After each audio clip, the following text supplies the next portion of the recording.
Friends, Bihar GS academy में आपका स्वागत है। आज हम PYQ का दूसरा सेट करेंगे जो 1/4/2024 के सेकेंड शिफ्ट में पूछा गया है। तो आप लोग क्वेश्चन को ध्यानपूर्वक अच्छे से देखिएगा। निम्न में से कौन सी बीमारी के औषधीय महत्व है? निम्न में से कौन सी बीमारी के औषधीय महत्व है? तो वो सर है white rust, black stem rust, एडसॉर्ट डिजीज या कवर्ड रस्ट है। तो ये है एडसॉस्ट डिजीज। क्या है? एडसॉस्ट डिजीज है। क्या है? एडसॉस्ट डिजीज है। क्या डिजीज है? एडसॉर्ट। जैसे हम लोग जानते हैं औषधीय पौधे के बारे में पूछ रहा है। जैसे देखिए औषधीय पौधे अगर हम कहें, अब जैसे देखिएगा नीम के बारे में हम लोग जानते हैं। नीम क्या क्या चीज करता है? नीम का पौधा जो क्या करता है औषधीय पौधे में, ये पेट के कीड़े को मारने में सहायक है। पेट के कीड़े को मारने में सहायक है। पेट के कीड़े को मारने में सहायक है। आप देख लीजिएगा इसमें और क्या हो सकता है। और जो त्वचा को क्लीन करने के, त्वचा को अच्छा मतलब त्वचा को क्लीनिंग में भी सहायता करता है। ठीक है, तो बहुत सारे चीज में यूज किए जाते हैं औषधीय पौधा। आप लोग जानते होंगे, नीम हो गया। यहाँ पे पूछ रहा है, नेक्स्ट क्वेश्चन की ओर चलते हैं। रासायनिक अभिक्रिया में आप निम्नलिखित प्रभावों को किस प्रकार निर्देशित करेंगे? A+B = C+D और हीट एमिशन है, यानी इसमें से उष्मा ऊर्जा का त्याग हो रहा है, यानी उष्मा यानी ऊर्जा का इसमें से इमिशन हो रहा है, यानी उष्मा ऊर्जा इसमें से निकल रहा है। तो ऐसा कौन सी चीज होगा? अब देखिएगा, जल में विलयन। क्या है? जल में विलयन, उष्मा शोषी अभिक्रिया, उष्मा क्षेपी अभिक्रिया और ठोस पदार्थ है। तो क्या होगा? उष्मा क्षेपी अभिक्रिया होता है। क्या होता है? उष्मा क्षेपी। अब देखिएगा उष्मा क्षेपी और कौन सा अभिक्रिया करते हैं? उष्मा क्षेपी उसको कहते हैं जब देखिए जैसे C+O2 अगर कोक को ऑक्सीजन की उपस्थिति में जलाते हैं तो क्या बनेगा? CO2 प्लस में उष्मा जो है निकलेगा। उष्मा क्या होगा? निकलेगा। इसी को उष्मा शोषी करते हैं। उष्मा क्षेपी में उष्मा का उत्सर्जन होता है। क्या होता है? उष्मा का उत्सर्जन होता है। उष्मा क्षेपी में क्या होता है? उष्मा का उत्सर्जन होता है। ठीक है, इसमें बहुत सारा एग्जाम्पल हो जाएगा। जैसे पटाखे का जलना। क्या होता है? पटाखे का पटाखे का जलना जैसे हो गया। क्या लिख सकते हैं? पटाखे का जलना हो गया। और उसके बाद इसमें जैसे माचिस का जलना।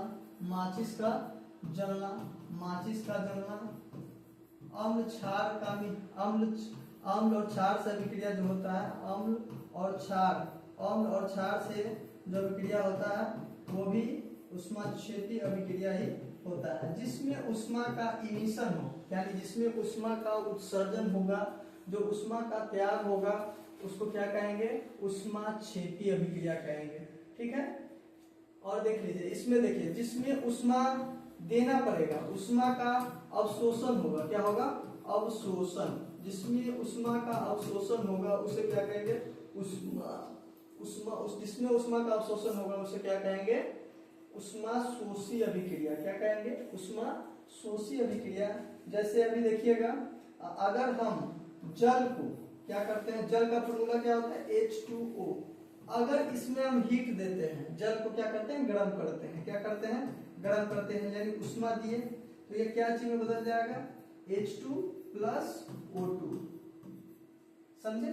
यानी अगर जल को उष्मा दिए और उष्मा देने के बाद ये हाइड्रोजन और वाष्प में बदल गया, हाइड्रोजन ऑक्सीजन के फॉर्म में बदल गया, इसमें कौन सा हो जाएगा? उष्मा शोषी। अब इसको बैलेंस करना होगा। यहाँ पे देखिए ऑक्सीजन 2 है, यहाँ पे ऑक्सीजन 1 है, यहाँ पे ऑक्सीजन 2 है, तो यहाँ पे 2 देना पड़ेगा। तो 2 ऑक्सीजन हो गया, यहाँ पे 4 हाइड्रोजन हो गया, तो यहाँ पे क्या देना पड़ेगा? 2 देना पड़ेगा। 2 H2+O2 हो जाएगा, यानी ये उष्मा शोषी का अभिक्रिया हुआ। जैसे और देख सकते हैं इसमें ऐसे जिसमें ऊष्मा का अवशोषण होगा, क्या होगा, जिसमें ऊष्मा का अवशोषण होगा उसे ऊष्माशोषी कहेंगे, जिसमें ऊष्मा का उत्सर्जन होगा उसे ऊष्माक्षेपी अभिक्रिया कहेंगे। अब इसमें देखिएगा, जैसे एग्जांपल बर्फ का पिघलना, क्या, बर्फ का पिघलना, ये कैसे अभिक्रिया है, ऊष्माशोषी अभिक्रिया है, क्या है, ऊष्माशोषी अभिक्रिया है, ठीक है। और इसमें और भी लिख सकते हैं, तो इसको याद करिएगा अच्छे तरह से, एक बार और रिवीजन करा देते हैं। जिसमें ऊष्माक्षेपी अभिक्रिया उसको कहेंगे जिसमें ऊष्मा का उत्सर्जन होगा, यानी किसी चीज को जलाएंगे तो उसमें से ऊष्मा निकलना चाहिए। जैसे देखिए कोक, यानी कार्बन को क्या कहेंगे, कोक को ऑक्सीजन के संपर्क से जलाएंगे तो क्या होगा, CO2 होगा, ऊष्मा का उत्सर्जन हो रहा है। जैसे पटाखे को जलाते हैं तो क्या निकलता है, उसमें से हीट निकलता है। माचिस का जलना, अम्ल क्षार से जो अभिक्रिया होता है, ये सब ऊष्माक्षेपी अभिक्रिया होगा। ऊष्माशोषी अभिक्रिया उसे कहेंगे जिसमें ऊष्मा का अवशोषण हो, जिसमें हीट देना पड़े, यानी जल को गर्म करने के लिए क्या चाहिए, हीट चाहिए। हीट चाहिए तो इसमें ऊष्मा लगा तो इसको क्या कहेंगे, ऊष्माशोषी अभिक्रिया कहेंगे। नेक्स्ट क्वेश्चन,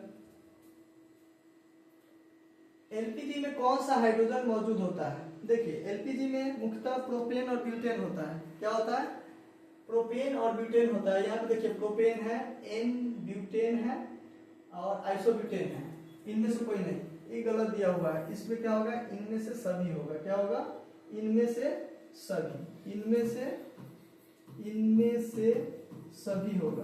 क्या होगा, इनमें से सभी, क्या होगा, इनमें से सभी। Option number D is the right answer. देखिए एलपीजी यहाँ पे लिखते हैं एलपीजी। एलपीजी का फुल फॉर्म क्या होता है, लिक्विडिफाइड, क्या होता है,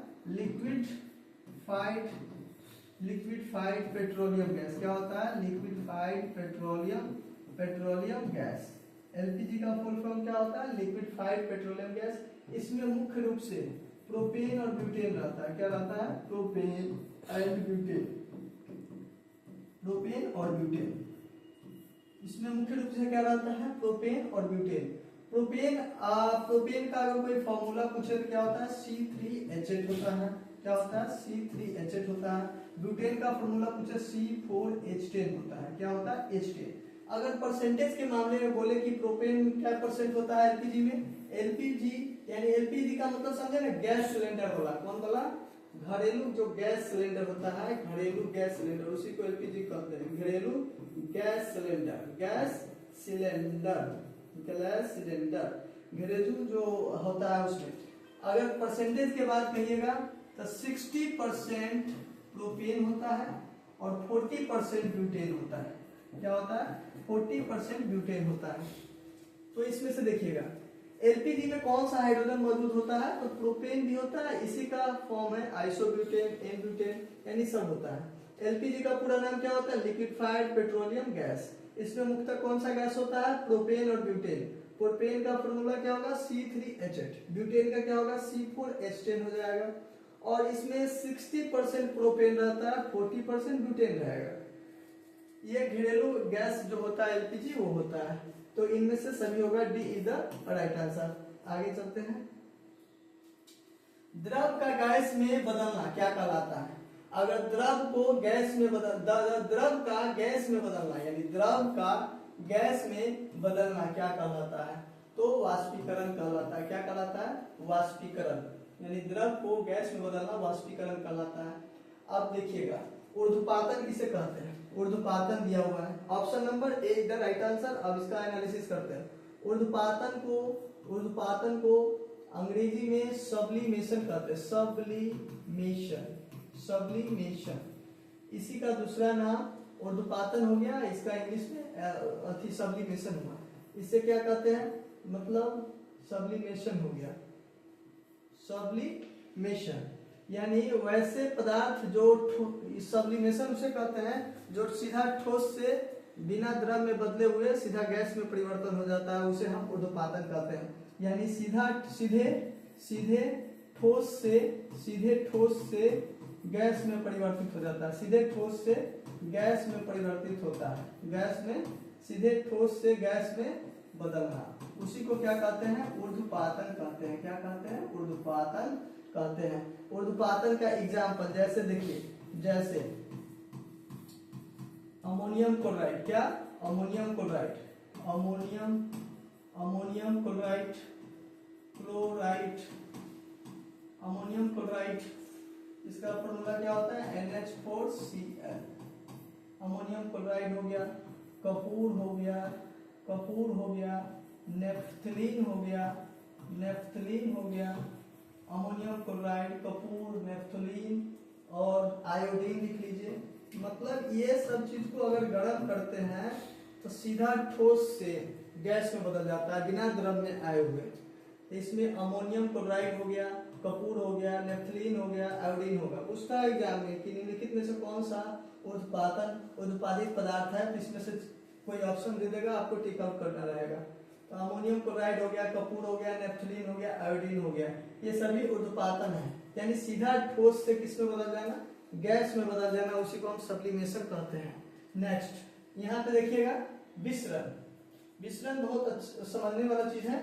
देखिए विसरण उसे कहते हैं जब कोई पदार्थ, जब जो हायर कंसंट्रेशन यानी जब उच्च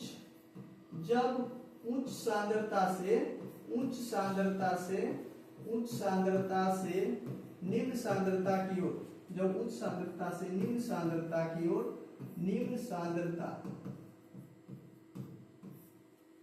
उच्च सांद्रता से निम्न सांद्रता की ओर स्वतः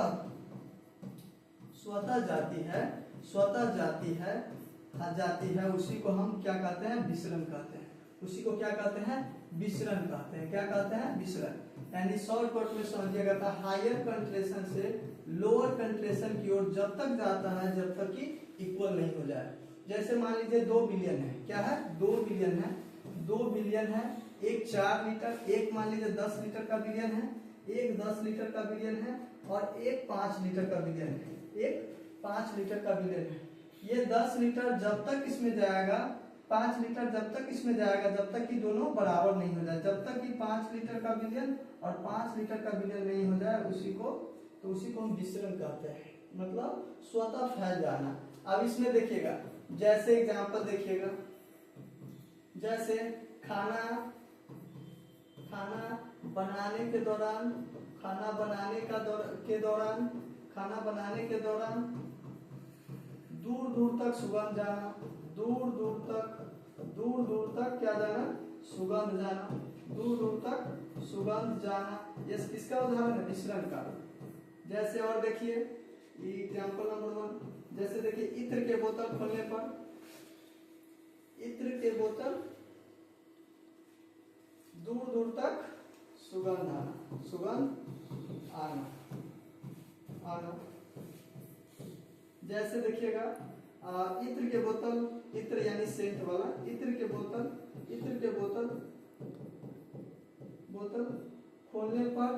खोलने पर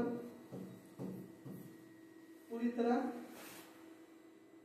इत्र के बोतल खोलने पर पूरी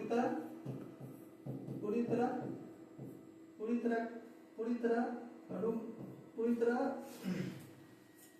इत्र की बोतल खोलने पूरी सेंट का जो, यानी खाना बनाने के दौरान, यहाँ पे देखिएगा यहाँ पे जगह तो नहीं है, इत्र की बोतल खोलने पर, इत्र के बोतल खोलने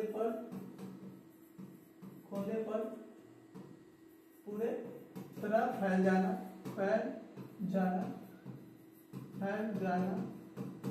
और एग्जांपल भी देख सकते हैं, एक फर्स्ट हो गया, दूसरा हो गया और तीसरा भी लिख सकते हैं। पानी में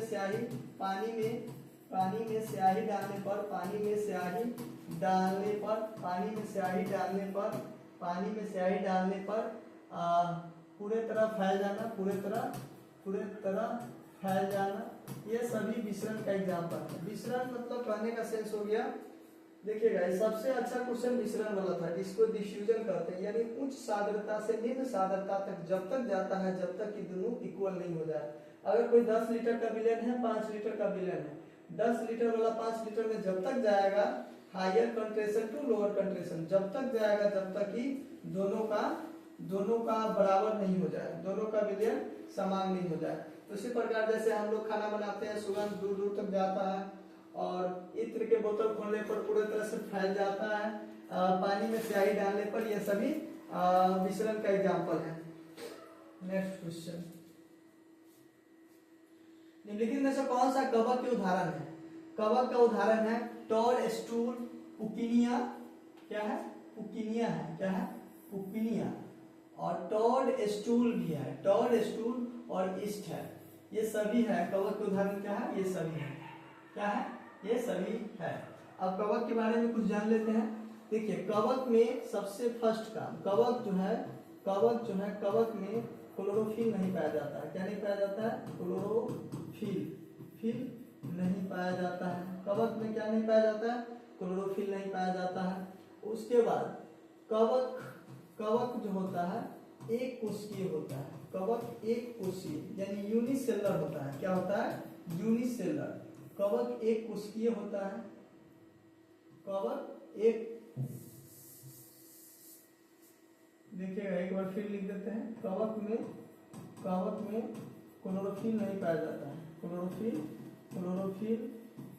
नहीं होता है।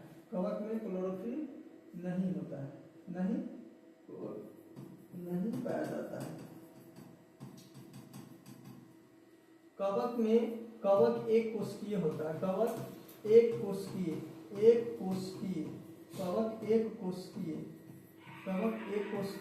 होता है।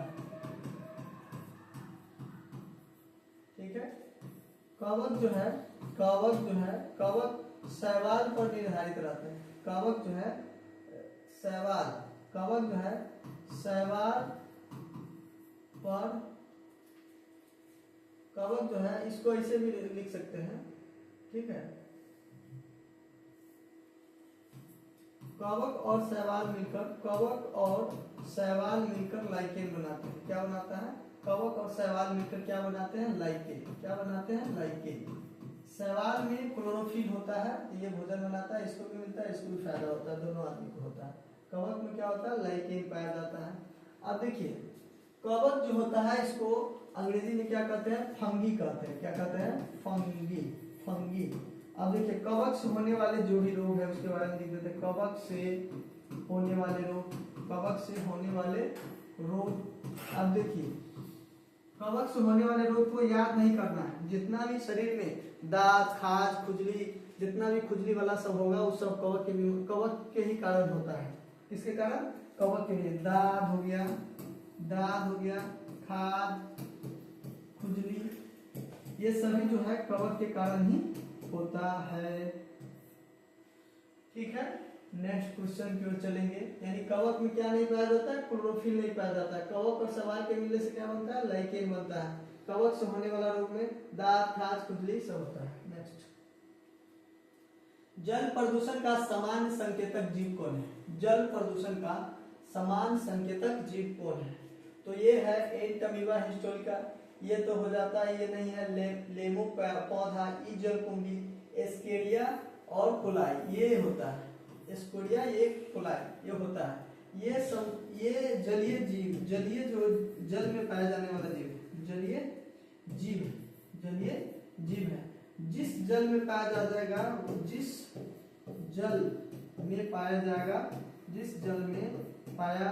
जाएगा वो पीने लायक नहीं रहेगा। जिस जल में पाया जाएगा वो प्रदूषित रहेगा। वह जल कैसा रहेगा? प्रदूषित रहेगा।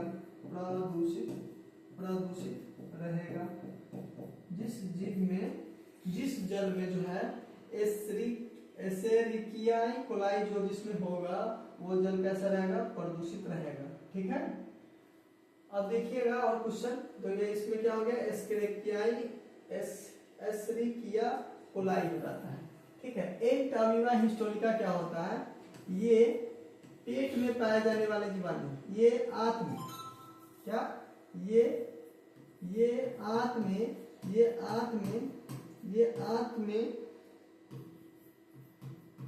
पाए जाने वाले जीवाणु है। यह आंत में पाए जाने वाले जीवाणु है। ये किससे फैलता है? ये किससे फैलता है? गंदे पानी, खान, रहना सहना, इस सब से जो है एंटमीबा हिस्टोरिका फैलता है। इससे दस्त, बार बार दस्त का शिकायत हो जाता है, दस्त जो है बार बार आना शुरू हो जाता है, बार बार आना शुरू हो जाता है।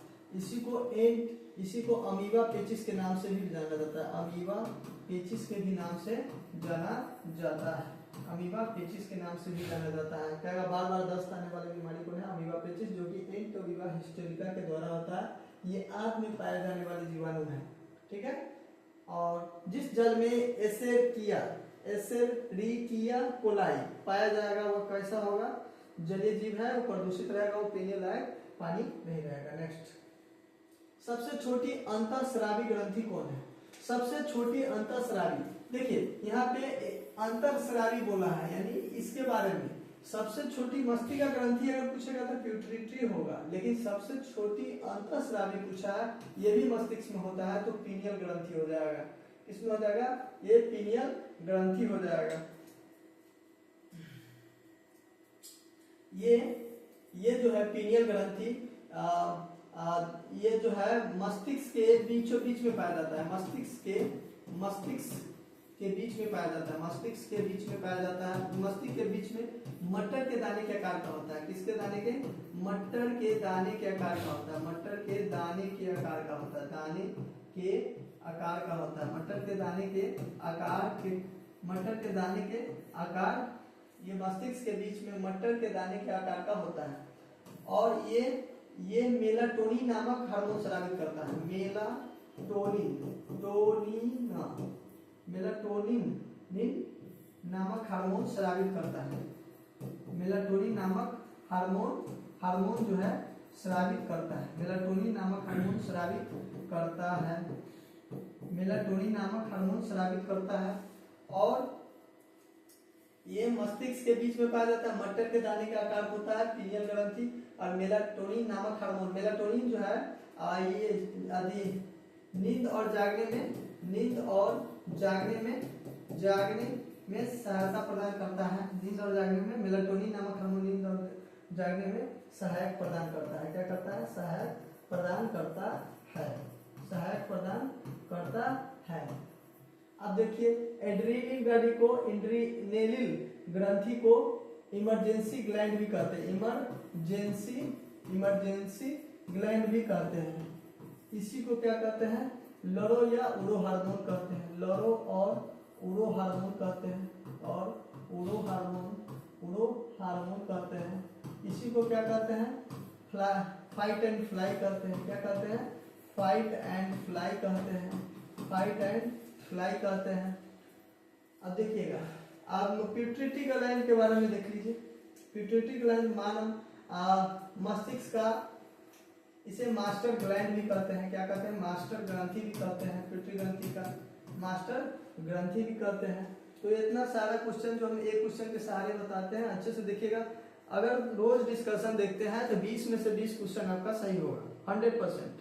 सारा अगर डिस्कशन कवर करते हैं तब, क्वेश्चन का गारंटी नहीं है, लेकिन डिस्कशन अगर आप करते हैं तो पूरा 20 में 20 आपका एग्जाम में सही होगा। नेक्स्ट, फल निम्नलिखित में से किस पुष्प भाग से बनता है? फल जो है किस भाग से बनता है? तो सभी जानते हैं कि अंडाशय के द्वारा बनता है। किससे बनता है? अंडाशय के द्वारा बनता है। अब यहाँ पे देखिएगा, उमंग और पुंकेसर पूछेगा कि पुरुष वाला जो भाग है पुष्प वाला जो भाग है, पुष्प नर पुष्प का भाग कौन है? पूछेगा नर पुष्प का भाग कौन है? तो इसका होगा पुमंग। याद कर लीजिएगा, पुमंग और पुंकेसर। क्या होगा? पुमंग और पुंकेसर। यानी अगर पूछेगा कि नर पुष्प का भाग कौन सा है, तो पुमंग और पुंकेसर। स्त्री पुष्प का भाग पूछेगा, स्त्री पुष्प का भाग पूछेगा तो स्त्री केसर होता है, स्त्री केसर और जयान होता है। क्या होता है? जयान। तो पूछ दे कि फल निम्नलिखित में से किस पुष्प भाग से बनता है? तो सभी जानते हैं कि अंडाशय के द्वारा बनेगा। पुंकेसर कौन सा पार्ट है? नर पुंकेसर भाग है, ठीक है। और यहाँ पे तो लिख दिए हैं। नेक्स्ट क्वेश्चन के आगे की ओर बढ़ते हैं। चाल समय ग्राफ के ढाल से प्राप्त किया जाता है।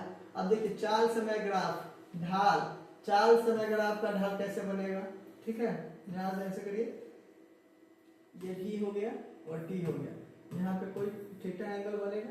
ढाल बराबर क्या होता है, देखिएगा ढाल बराबर आप सभी जानते हैं, ढाल बराबर क्या होता है tan, ढाल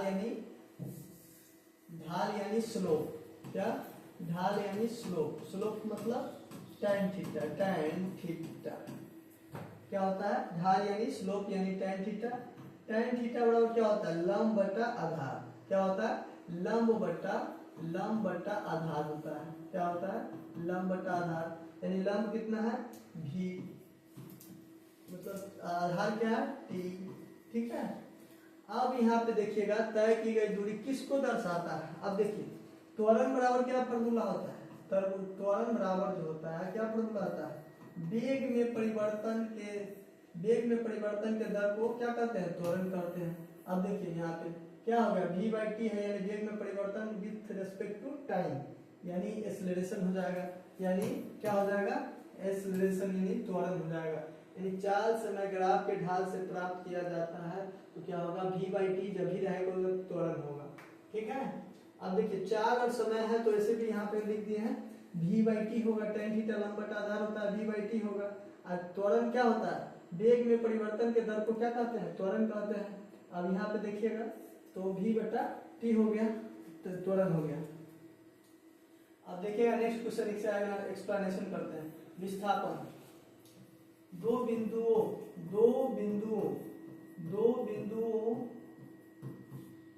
के न्यूनतम दूरी को विस्थापन कहते हैं, दो बिंदुओं के न्यूनतम दूरी को क्या कहते हैं, न्यूनतम दूरी को विस्थापन कहते हैं, दो बिंदुओं के न्यूनतम दूरी को क्या कहते हैं विस्थापन कहते हैं, विस्थापन कहते हैं। इसको किससे डिनोट करते हैं विस्थापन जो है, जैसे यहाँ पे देखिए दो बिंदुओं के न्यूनतम दूरी को विस्थापन कहते हैं, विस्थापन का जो विस्थापन जो हो गया। अब यहाँ पे देखिए जैसे मान लीजिए ए पॉइंट है और ये बी है, तो यहाँ से और अगर ऐसे जाना है ऐसे जाना है तो ये तो हो गया दूरी, ठीक है, ये कैसे हो गया दूरी। अब देखिए ऐसे घूम के यहाँ तक गए हैं, अगर हमको यहाँ से ए से सीधा भी जाना है, यानी एकदम सीधा जाना है, एकदम शॉर्टेस्ट डिस्टेंस, यानी what is displacement, the shortest distance is called displacement, यानी दो बिंदुओं के बीच की न्यूनतम दूरी को क्या कहते हैं विस्थापन कहते हैं, यानी ए और बी के बीच न्यूनतम दूरी क्या हो गया विस्थापन, यही विस्थापन हो गया। अगर मतलब पूरा तय करेंगे, कुल दूरी तय करेंगे तो दूरी होगा, कुल दूरी तय करेंगे तो क्या होगा दूरी होगा। अब यहाँ पे देखिएगा वेग का सीधा फॉर्मूला लिख देते हैं, वेग बराबर क्या होता है विस्थापन बटे समय, क्या होता है विस्थापन बटे समय होता है। दूरी पता ही है कि अगर दूरी पूरा चलेंगे तय की गई कुल दूरी को क्या कहते हैं दूरी कहते हैं, पूरा दूरी लिख देना है, ठीक है। नेक्स्ट, जब कोई वस्तु मुक्त रूप से पृथ्वी पर गिरती है तब उसकी कुल ऊर्जा क्या हो, जब मुक्त रूप से पृथ्वी पर गिरेगा तो उसका अपरिवर्तित रहेगा, क्या रहेगा अपरिवर्तित रहेगा। अब देखिएगा क्वेश्चन पूछता है, ये क्वेश्चन हो गया निर्वात में, अब पूछेगा, अब यहाँ पे देखिएगा निर्वात में कोई वस्तु को गिराया जाती है, निर्वात में कोई वस्तु को गिराई जाती है,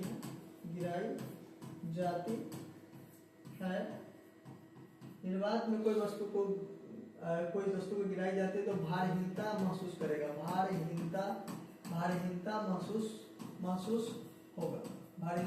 महसूस होगा, ठीक है।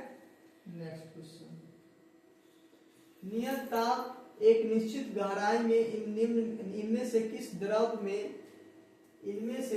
किस द्रव में दाब का मान सबसे अधिक होगा, मतलब इसमें बताना है किसमें द्रव में दाब का मान अधिक होगा। देखिए अब जब ये दाब देखे हैं तो आप लोग समझ जाइएगा वो दाब, कहिएगा बल बटा क्षेत्रफल।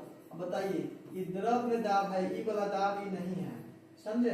एक होता है जो द्रव में दाब अगर निकालना हो, द्रव में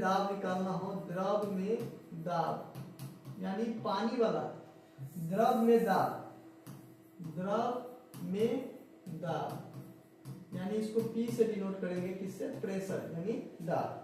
इसका फॉर्मूला होता है रो जी एच। क्या होता है? रो जी एच। ठीक है। ई होता है द्रव का घनत्व, द्रव का घनत्व होता है। क्या होता है? द्रव का घनत्व होता है। ये होता है समुद्र गहराई मान लीजिए या ऊंचाई मानिए, कोई चीज का गहराई या ऊंचाई, यही गुरुत्वीय त्वरण हो गया, गुरुत्वीय त्वरण हो गया।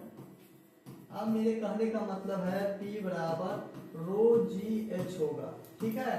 अगर देखिए इज इक्वल टू यानी प्रेशर बढ़ाएंगे, अगर किसी का ऊंचाई ज्यादा होगा या गहराई ज्यादा होगा तो दाब भी अधिक लगेगा। अगर किसी चीज का यानी प्रेशर अधिक होगा तो गहराई भी अधिक होगा। क्या होगा? प्रेशर अधिक होगा तो गहराई भी अधिक होगा। अब देखिएगा स्वच्छ जल, समुद्र के पानी का सबसे ज्यादा देखिएगा तो प्रेशर जो है उसका ज्यादा रहेगा, गहराई भी नीचे रहता है, तो सबसे ज्यादा द्रव का दाब किसमें होगा? समुद्र का पानी का होगा। ठीक है। यानी प्रेशर बढ़ेगा, यानी देखिएगा समानता जब भी दोनों बराबर रहता है, यानी ई बढ़ेगा तो यो बढ़ेगा, ई कमेगा तो ई भी कमेगा। समझे? तो ऐसे कीजिएगा तो आ जाएगा। यानी अल्कोहल में तो होगा नहीं, समुद्र का गहराई भी काफी होता है और समुद्र का जो पानी होता है उसका प्रेशर भी ज्यादा होता है, यानी गहराई बढ़ेगा तो प्रेशर भी बढ़ेगा। नेक्स्ट, और यहाँ से एक क्वेश्चन बता देते हैं। द्रव एक होता है दाब बराबर बल बटा क्षेत्रफल, ये तो आप लोग जानते करते हैं। और यहाँ पे देखिए पेट्रोल दिया हुआ है। क्या दिया हुआ है? पेट्रोल। पेट्रोल का शुद्धता, पेट्रोल का शुद्धता जो है, शुद्धता किससे मापा जाता है? पेट्रोल का शुद्धता जो है किससे मापा जाता है? देखिए डीजल का तो C10 होता है। क्या होता है? तो यहाँ पे पेट्रोल का करना है, पेट्रोल का शुद्धता किससे मापते हैं? ऑक्टेन से मापते हैं। किससे? Octane, octane. इसी में अगर डीजल का पूछे, किसका पूछे? डीजल का, डीजल का शुद्धता किससे मापते हैं? डीजल का शुद्धता, शुद्धता तो ये होगा C10। क्या होगा? C10। इसको याद रखिएगा, ये क्वेश्चन फेवरेट है, ये भी पूछा जाता है। दाब बराबर बल बटा क्षेत्रफल इतना आता ही आप लोग को। लेकिन अगर पानी वाला दाब निकालना हो, क्या वाला दाब निकालना हो? पानी वाला, तो आपको याद करना पड़ेगा P बराबर रो जी एच। क्या याद करना पड़ेगा? रो जी एच, यानी रो जो है द्रव का घनत्व है, और ये समुद्र की गहराई या पानी की गहराई बोल सकते हैं या ऊंचाई भी बोल सकते हैं। जी गुरुत्वीय त्वरण हो गया। अगर हाइट बढ़ाएंगे यानी समुद्र का गहराई बढ़ेगा तो प्रेशर भी बढ़ेगा। नेक्स्ट क्वेश्चन, भूकंप के दौरान मुख्य प्रघाती तरंगों में पहले किस प्रकार की ध्वनियां उत्पन्न होती हैं? तो सबसे पहले किस प्रकार की ध्वनि किसको सुनाई देती है? कौन सा ध्वनि होता है? तो अवश्रव्य तरंग होता है। कौन सा ध्वनि होता है? अवश्रव्य। कौन सा ध्वनि होता है? अवश्रव्य ध्वनि होता है। कौन सा? अवश्रव्य। क्या होता है? अवश्रव्य, अवश्रव्य ध्वनि होता है। क्या होता है? अवश्रव्य, अवश्रव्य ध्वनि। देखिए अवश्रव्य ध्वनि का जो इसका रेंज होता है 0 से लेके 20,000 हर्ट्ज तक होता है। कितना होता है? यानी 20 हर्ट्ज से कम वाले को क्या कहते हैं? अवश्रव्य ध्वनि कहते हैं। इसमें कौन कौन सुन सकता है? अब देखिएगा, इसमें सुन सकता है, सुन कौन सकता है? देखिएगा जैसे क्या हो गया? गैंडा हो गया। क्या हो गया? गैंडा, गैंडा। हाथी, हाथी हो गया। व्हेल मछली जो होती है वो हो गया। दरियाई घोड़ा हो गया। ये सभी अवश्रव्य तरंग होता है। ये अवश्रव्य तरंग के कारण ही आप देखिएगा कि जो भी जंगल में के जो जीव होते हैं, भूकंप आने से पहले उसको मतलब पता चल जाता है कि भूकंप आने वाला है, तो उस क्षेत्र में कौन कौन से रखे जाते हैं? यानी अवश्रव्य तरंग के कैटेगरी में रखा जाता है, यानी 20 हर्ट्ज से कम वाले को रखा जाता है। इसमें कौन कौन सुनेगा? गैंडा, हाथी, व्हेल, दरियाई घोड़ा, etc। इस सब के बारे ये सब सुन लेगा अवश्रव्य तरंग। इस सब का रेंज कितना होता है? 0 से 20,000 हर्ट्ज होता है। अब देखिए, अब ये तो हो गया, यानी भूकंप अगर आती है तो सबसे पहले कौन सुनेगा? गैंडा, हाथी, व्हेल, दरियाई घोड़ा, यानी अवश्रव्य तरंग ध्वनि का होगा। अगर प्राश्रव्य तरंग यानी 20,000 हर्ट्ज से 20,000 हर्ट्ज से अधिक 20,000 हर्ट्ज से अधिक, यानी 20,000 हर्ट्ज से अधिक वाले को कौन सा तरंग कहेंगे? पराश्रव्य ध्वनि तरंग कहेंगे। इसमें कौन कौन सुन सकता है? कुत्ता, कुत्ता बिल्ली, कुत्ता बिल्ली, कुत्ता बिल्ली, चमगादड़, चमगादड़, ये सभी जो है कुत्ता बिल्ली चमगादड़ ये सभी जो है 20,000 हर्ट्ज से अधिक होता है। ये सब पराश्रव्य ध्वनि तरंग होता है। इसको मनुष्य नहीं सुन सकता है, नहीं अवसरव तरंग को, नहीं पराश्रव्य तरंग को, इसको मनुष्य नहीं सुन सकता है। इसमें कुत्ता बिल्ली चमगादड़ ये लोग सुनेंगे। अब इसके आइए सुनने योग्य ध्वनि। सुनने योग्य ध्वनि को श्रव्य तरंग कहते हैं। क्या कहते हैं? श्रव्य ध्वनि तरंग कहते हैं, श्रव्य ध्वनि तरंग कहते हैं। इसका जो रेंज होता है, इसका रेंज होता है 20 हर्ट्ज से लेके 20,000 हर्ट्ज के बीच में, यानी 20 हर्ट्ज से लेके कितना तक होता है?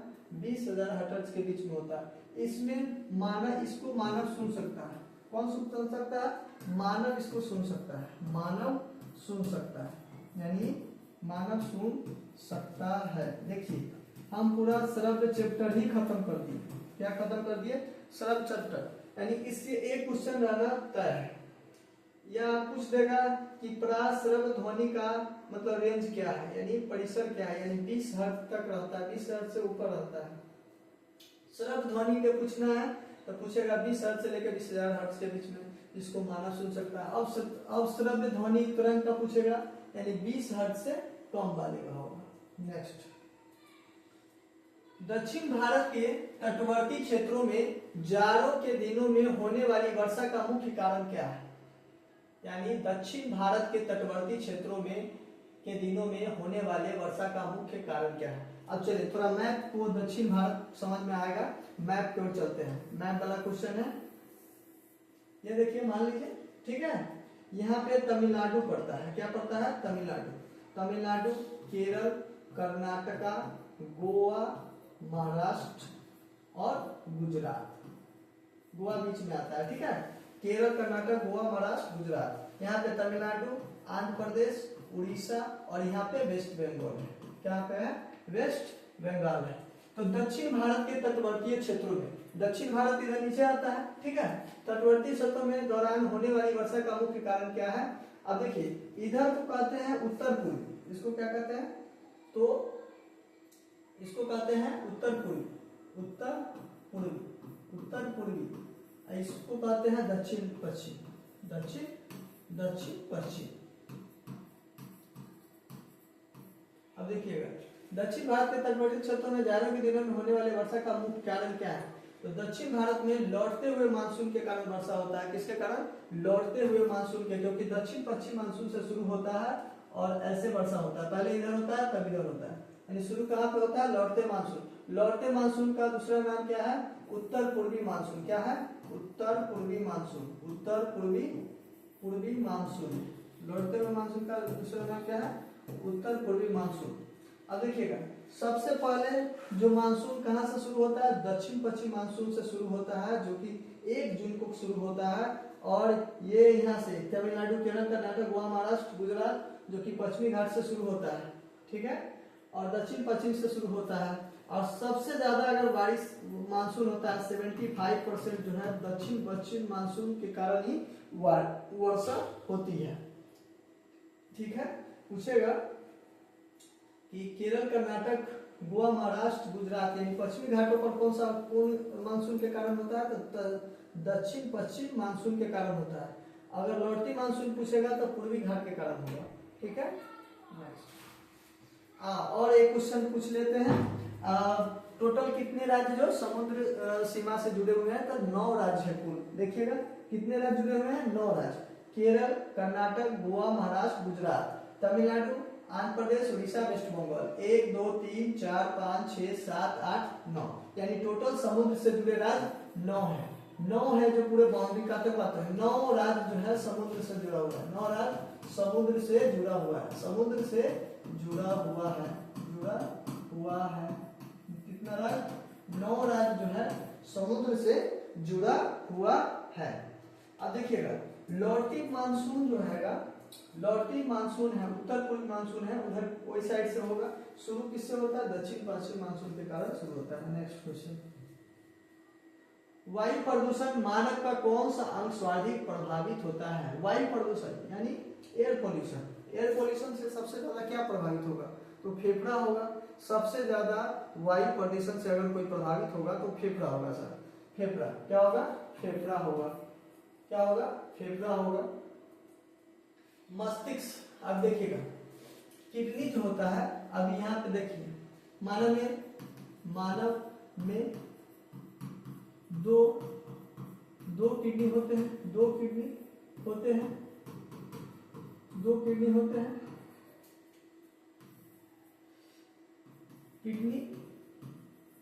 किडनी के क्रियात्मक इकाई को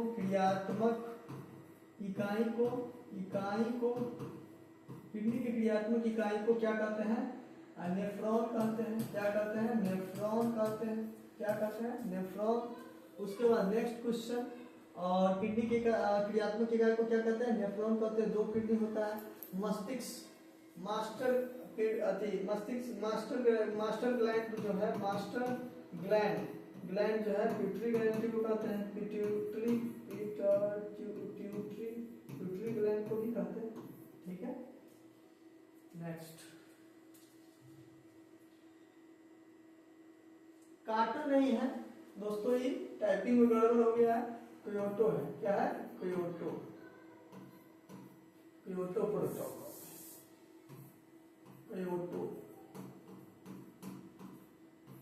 देखिए पहले देख लेते हैं क्योटो प्रोटोकॉल।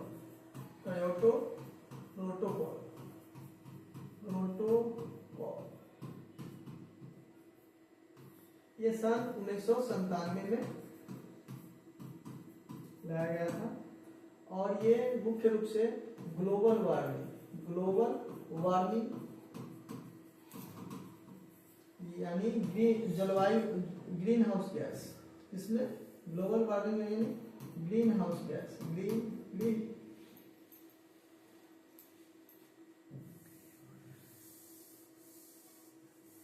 देखिएगा क्योटो प्रोटोकॉल सन 1997 में ऐसे लिख लीजिए, जलवायु परिवर्तन से संबंधित है। किससे? जलवायु परिवर्तन से संबंधित है। जलवायु परिवर्तन से संबंधित है, यानी सन 1997 में ये किया गया था, जलवायु परिवर्तन से संबंधित है। इसी को लिख सकते हैं ग्लोबल वार्मिंग। क्या लिख सकते हैं? Global warming.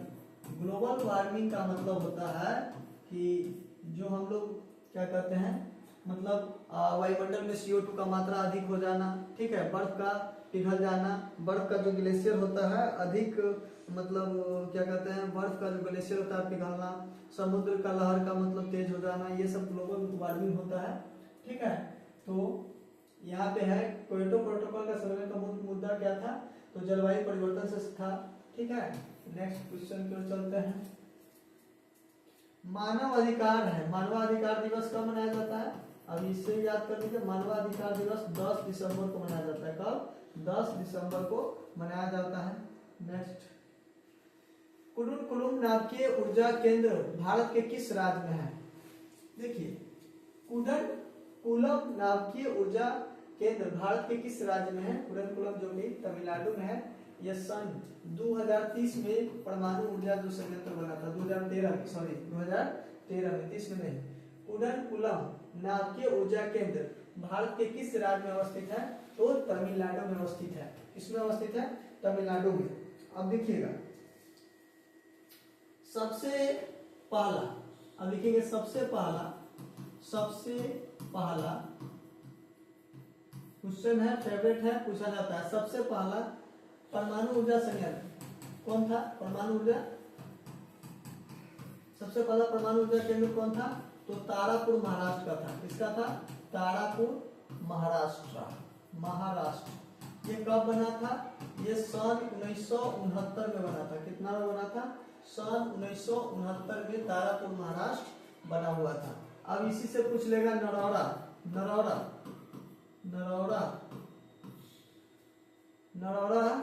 परमाणु ऊर्जा केंद्र कहाँ स्थित है? परमाणु ऊर्जा स्टेशन जो है, नरौरा परमाणु ऊर्जा स्टेशन कहाँ स्थित है? तो ये यूपी में है। कहाँ पे है? यूपी में है। इसी प्रकार पूछ लेगा काका पारा परमाणु ऊर्जा संयंत्र कहाँ, स्टेशन कहाँ है?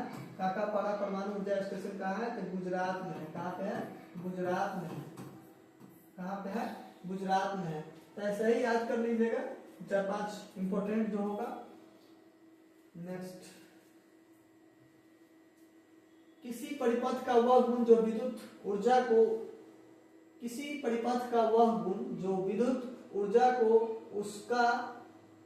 उसका बदलता है, गलत है। किसी परिपथ का वह गुण जो विद्युत ऊर्जा को उष्मा ऊर्जा में बदलता है। क्या इसमें? उष्मा ऊर्जा में बदलता है। क्या होगा? उष्मा ऊर्जा में बदलता है। क्या कहलाता है? देखिए, एक हीट चैप्टर में कुछ एक फॉर्मूला है H बराबर I²RT, ठीक है। तो इसी से ये क्वेश्चन है, इसी से ये क्वेश्चन है। H बराबर क्या है? IRT। तो किसमें बदलता है? किसी परिपथ का वह गुण जो विद्युत ऊर्जा को डैश मतलब उष्मा ऊर्जा में बदलता है। क्या कहलाता है? प्रतिरोध होता है। देखिए, इसको विद्युत तापन जूल का समीकरण कहा जाता है। विद्युत तापन जूल का समीकरण कहा जाता है। विद्युत तापन जूल का समीकरण कहा जाता है। अब यहाँ पे देखिएगा, विद्युत तापन जूल का समीकरण कहा जाता है। चलिए नेक्स्ट, अब यहाँ पे देखिए विभवांतर, यह गलत है, विभवांतर होगा। क्या होगा? विभवांतर जो है विद्युत विभव मापता है। विभवांतर नहीं, विद्युत विभव वोल्टमीटर मापता है। यहाँ पे देखिएगा विभवांतर जो है, विभवांतर का ऐसा यूनिट जो होगा, विभवांतर का ऐसा यूनिट वोल्टमीटर होगा। क्या होगा? ऐसा यूनिट जो होगा वोल्टमीटर, वोल्टमीटर होगा।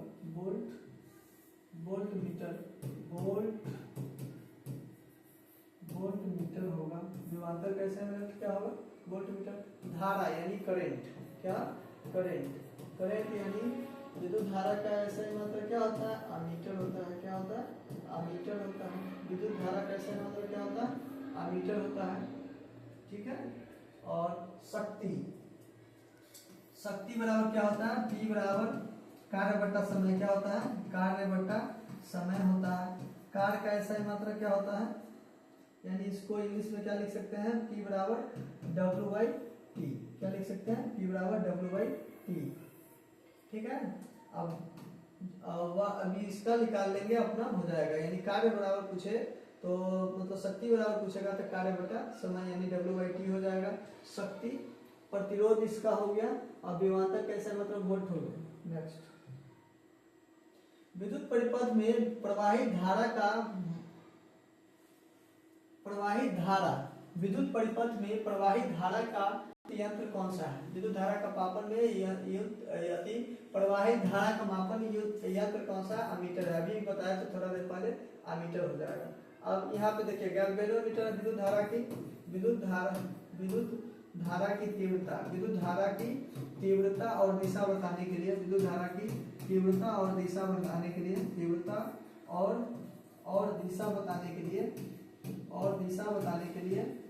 विद्युत धारा की तीव्रता और दिशा बताने के लिए गैल्वेनोमीटर का यूज किया जाता है। अमीटर विद्युत धारा मापने के लिए किया जाता है। किसमें? घुमा के लिखा हुआ है। अमीटर का यूज किस पर किया जाता है? विद्युत धारा मापने के लिए किया जाता है। विद्युत धारा मापने के लिए किया जाता है। विद्युत धारा। वोल्टमीटर विद्युत विभव मापने के लिए, विद्युत विभव या विभवांतर मापने के लिए किया जाता है। विभवांतर मापने के लिए किया जाता है। नेक्स्ट क्वेश्चन, किस रंग का विचलन न्यूनतम होगा? किस रंग का विचलन न्यूनतम होगा यानी सबसे कम? हम उस दिन बताए थे राय जी जब आएंगे, यानी देखिए राय जी जब आएंगे, देखिए विचलन का मतलब होता है प्रकीर्णन, ठीक है। तो तरंगदैर्घ्य में जो होता है, तरंगदैर्घ्य में होता है, तरंगदैर्घ्य में उल्टा रिलेशन होता है 1 बाई विचलन लिखिए, विचलन को ही प्रकीर्णन भी बोल सकते हैं, या इसी को फिर लिख सकते हैं तरंगदैर्घ्य इनवर्सली प्रोपोर्शनल टू प्रकीर्णन। अगर ये समझ में आता है तो शॉर्टकट भी है, ठीक है। देखिए अगर तरंगदैर्घ्य बढ़ेगा तो विचलन कम होगा, अगर विचलन ज्यादा होगा तो तरंगदैर्घ्य कम होगा, क्योंकि उल्टा रिलेशन, यानी ई बढ़ेगा तो ई कमेगा, ई कमेगा तो ई बढ़ेगा, ठीक है। ये बढ़ेगा तो ये कमेगा, अगर ये कमेगा तो ये बढ़ेगा, मतलब उल्टा रिलेशन का मतलब होता है इनवर्सली प्रोपोर्शनल, यानी अगर इसको हम बढ़ाते हैं तो ये कम हो जाएगा, ठीक है, अगर इसको हम बढ़ा देते हैं तो ये कम हो जाएगा, ठीक है। तो किस रंग का विचलन न्यूनतम होगा, विचलन न्यूनतम होगा, यानी सबसे ज्यादा इसका उल्टा होता है। देखिए तरंगदैर्घ्य का उल्टा होता है, यानी सबसे ज्यादा अगर किसका तरंगदैर्घ्य होगा, सबसे ज्यादा तरंगदैर्घ्य लाल का होगा, तो सबसे कम विचलन किसका होगा, लाल का होगा, किसका होगा, लाल का, किसका होगा, लाल। समझ में आया। नेक्स्ट, गैल्वेनीकृत लोहे चादरों पर निम्न परत चढ़ाते हैं। गैल्वेनीकृत लोहे के चादरों पर कौन सा परत चढ़ाते हैं, तो जास्ता का परत चढ़ाते हैं। किसका परत चढ़ाते हैं, जास्ता का। जास्ता का जेड होता है, ठीक है, जास्ता का संकेत क्या होता है, जेड होता है। और क्रोमियम का होता है, क्रोमियम का Cr होता है। और क्रोमियम का यूज कहाँ पे करते हैं, यूज कहाँ पे करते हैं, तो साइकिल का रिंग में करते हैं। किसके, साइकिल के रिम में यूज किया जाता है, साइकिल के रिम में यूज किया जाता है, रिम में उपयोग किया जाता है। और इसको जंग रोधी बनाने के लिए यूज किया जाता है। किसको, जंग रोधी, यानी जंग से बचाने के लिए क्रोमियम का भी यूज किया जाता है, जंग रोधी से बचाने के लिए किया जाता है। शीशा का उस दिन बताया था पीबी होता है, जो कि बहुत ही खतरनाक होता है। 82 इसका एटॉमिक नंबर होता है T, यानी एसिड होता है, तो इसका 50 होता है, ठीक है। नेक्स्ट क्वेश्चन, अब देखिएगा साथियों, इतना ही 20 क्वेश्चन था। आज PYQ का दूसरा सेशन था।